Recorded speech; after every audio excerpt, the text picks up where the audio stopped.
Hey everyone, this is Paris. I'm here with the 411 for the Gospel of Jesus Christ. I wanted to talk to you about, you say you want a healthy one, right? You say you want a healthy one, right? When it comes to the Proverbs 31 woman, everyone wants to be that, but God is the only one who can make you into the woman He already designed for you to be. God is our creator, our originator. Don't you know He is the one who formed you? He knows the type of woman you are. God will show you what He knows about you and what you need to get rid of because it's not a part of your identity. When you're in a relationship, a man's supposed to draw out the good in a woman and not focus on the negative or bad. Just like the woman's supposed to draw out the good in a man and not focus on the negative or the bad. You treat her like a queen and she'll treat you like a king. Solomon tells us that a wife is a reflection of man's glory.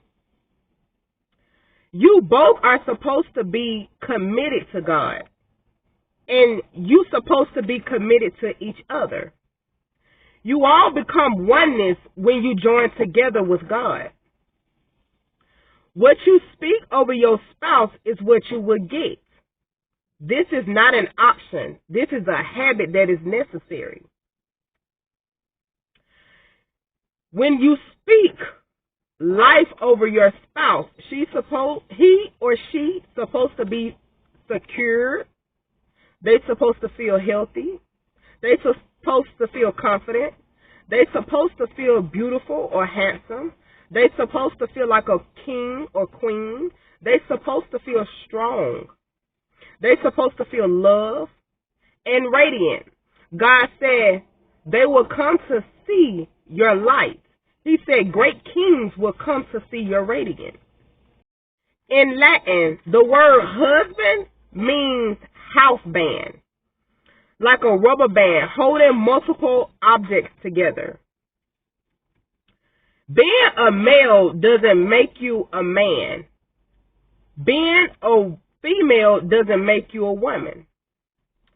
Treating your spouse and kids and others with respect and dignity does. Taking care of your family does. Watching over your family and kids does. Speaking life and blessings and nourishing words does. I talked about in my previous videos, when you get in relationships and you're arguing and you're fighting, you're using your words, negative words, verbally. You're passing negative words back and forth to one another. You're speaking down on one another. When you do that, you are inviting the enemy into your circumstance, into your situation, into what's going on. And you're feeding that. And so when you start to see things around you change, it's because you have planted that seed. So we have to use our words wisely. We have to think before we say something. And just like when you see your father or mother fight and you see them argue, you have to understand that it will pass down to you. It can pass down to you because you would think that you're supposed to hit your wife or husband, or you think you're supposed to argue with your wife and husband. And God is like, your relationship is different. He wants to do something different in your relationship. You are not your parents or anybody else's relationship. And God should be in the center of it all. He is supposed to be in the middle of it all. Just because you didn't have an example in front of you, you be the change, and you set a new standard. It goes back to everything that happened in your generation or family happened until it ran to you, until it came to you. You may have experienced one parent household until it ran to you. You may have experienced no parents until it ran to you. You may have experienced growing up, one of your parents may be drinking until it ran to you. You may experience drugs until it ran to you. You may experience arguing or fighting until it ran to you. You may experience neglect or abandonment until it ran to you. You have to set an example.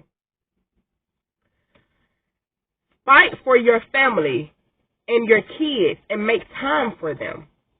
When we correct our kids, make sure we are backing up our correction with words of encouragement. Like we say, for an example, don't do that.